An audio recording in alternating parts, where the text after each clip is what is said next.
Hey guys, and welcome back to my channel. If you are new here, my name is Mary. I am a homeschooling mom to a pre-Ker and a first grader.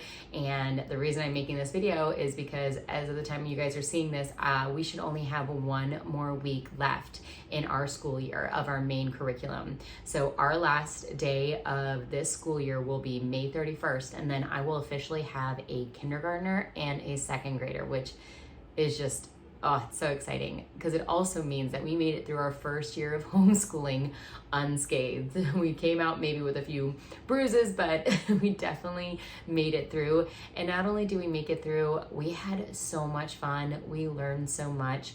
And the girls and I it just solidified for many reasons why we decided to homeschool, and I'm very glad that we did. So we are gonna have a end of the year barbecue, end of school year barbecue with some of our friends and family with the girls, and just celebrate the fact that we made it a year.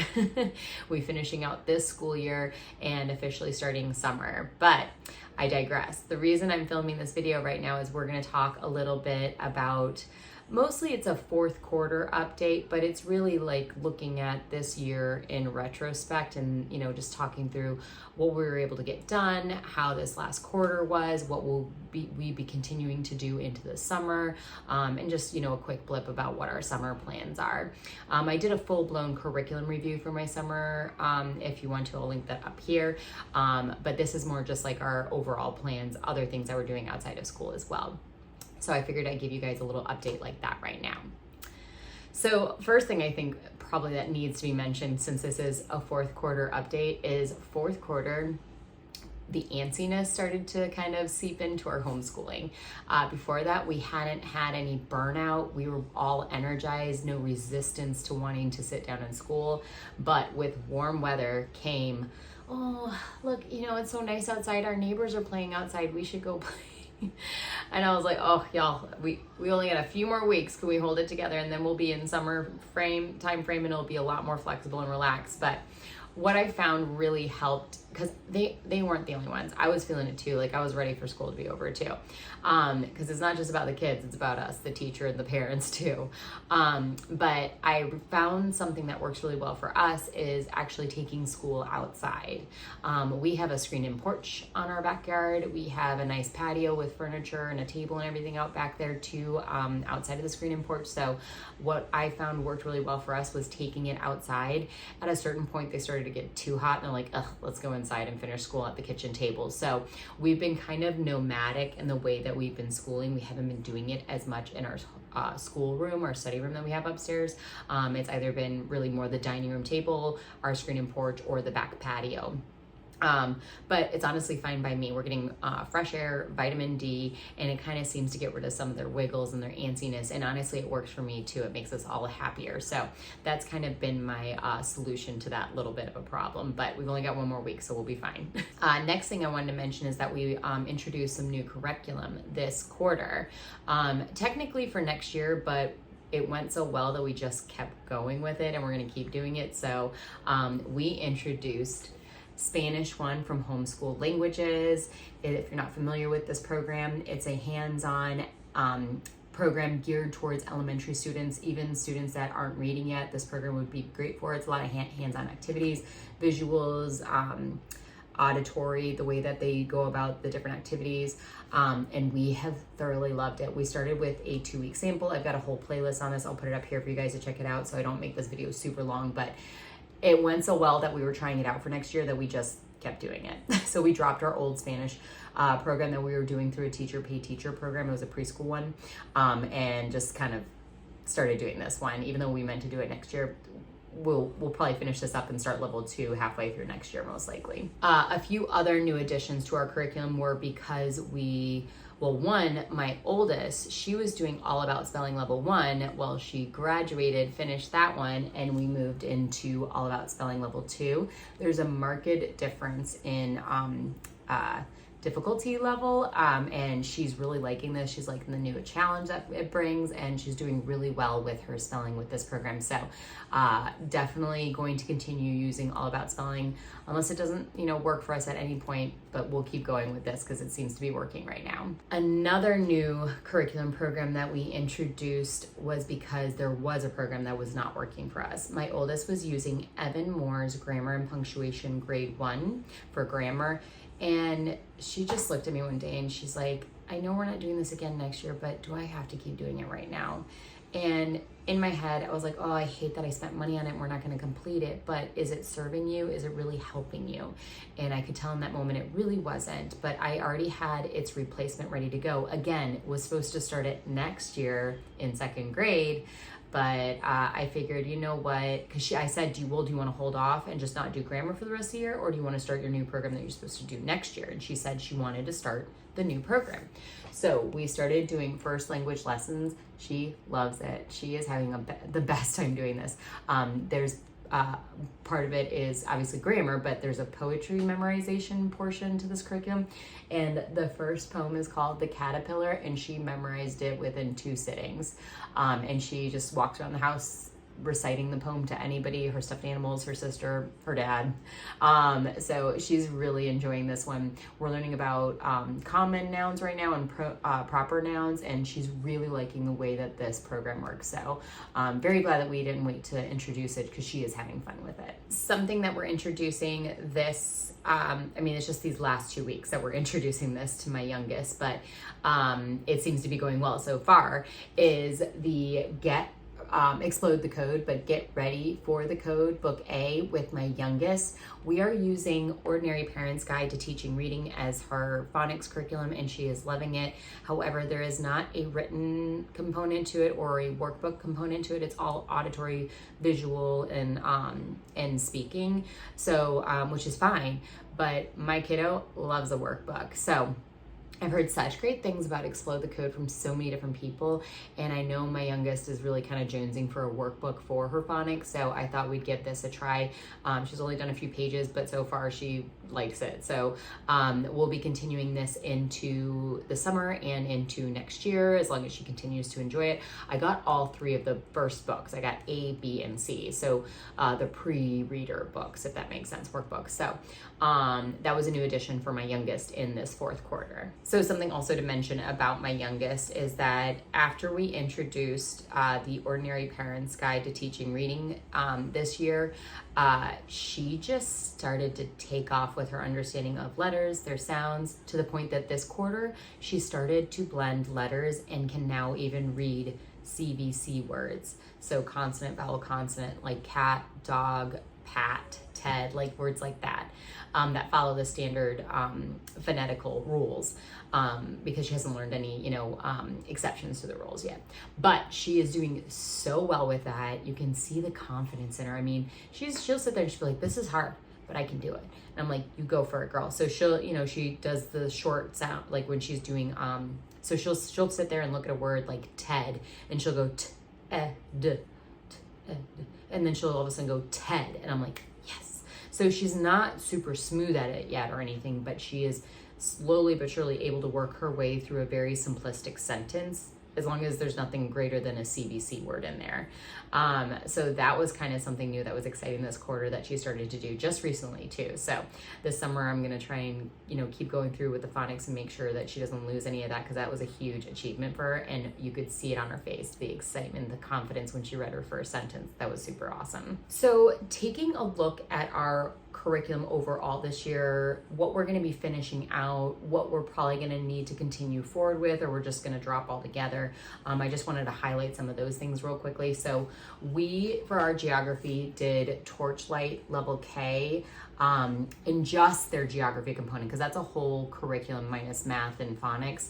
It has it has art, science, all those things. We just use their geography component. This is one of my daughter's geography notebooks. So I thought I'd just bring it down to kind of show you as I'm talking about it. So we will finish this curriculum on time, and the girls really loved it. We'll be bringing some of the spines from this curriculum along with us into next year when we do our full around the world study through Build Your Library Level 0, because the girls really enjoyed the books from this program. They're really well illustrated. They have lots of good facts. Like, I give them like 2 thumbs up. Great book list for this program. But we will be finishing this on time, and the girls had a great time doing it. Next up, talking about science. So we did Blossom and Roots Level 1 Science. It's Wonders of the Earth and Sky, so Earth Science. And this is my daughter's science notebook that they give you through Blossom and Root. We had so much fun doing this curriculum. Her science curriculums are fantastic. My youngest daughter, who was supposed to be kind of a tag along, we got her one of those primary composition notebooks that has a part you could draw up here and then write down here. And I had her narrate to me things that she learned in the lesson. I would write it down for her. I mean, she even enjoyed this program. So we have 1 lesson to go, and we will finish on time and give this, again, 2 thumbs up. If you're looking for a good earth science, definitely check this one out. So for art, we actually, if you watched any of my videos, we decided to drop the program we were using halfway through at the beginning of this year. It was Blossom and Roots Art.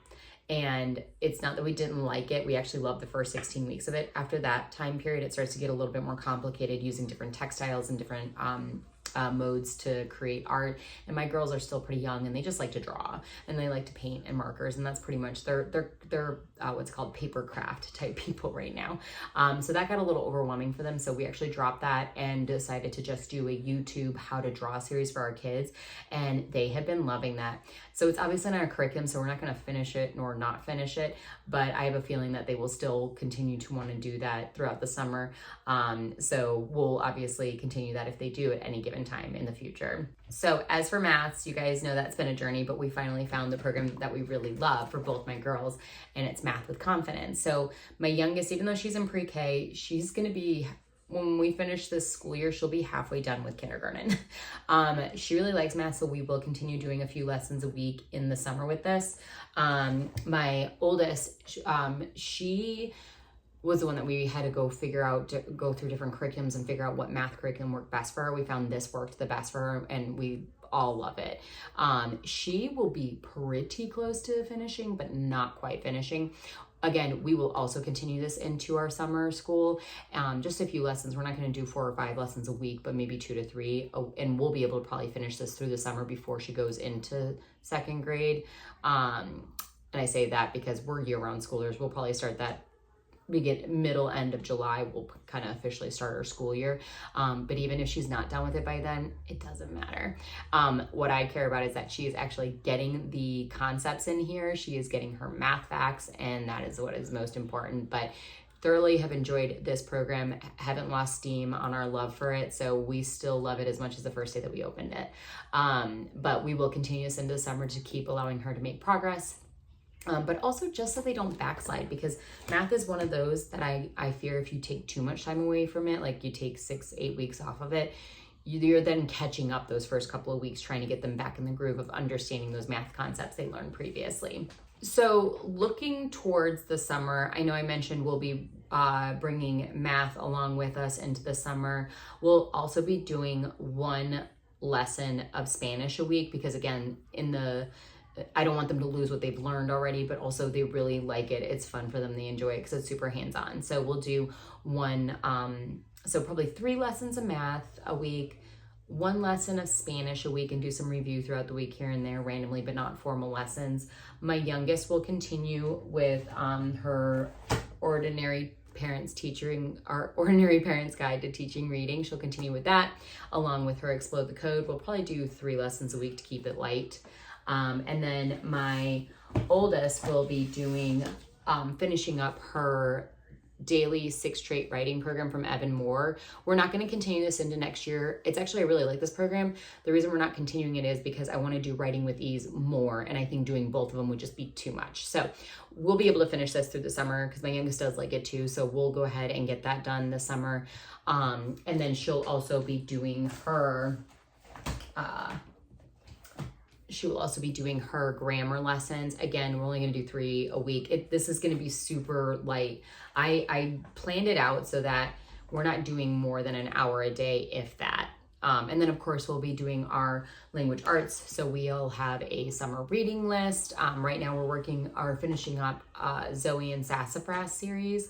The girls want to make their way into the Magic Treehouse series. So that'll probably preoccupy us all summer, but basically just anything that they want to get also from the library that they like that we want to throw in there. That's, not full chapter books. But then the main unit study we're going to be doing for the summer is going to be a fun one. It's Me and My Amazing Body from the Little School of Smiths. So this is a 10-unit study on your body, and each unit, depending on how you want to do it, you could do a unit a week and really extend it.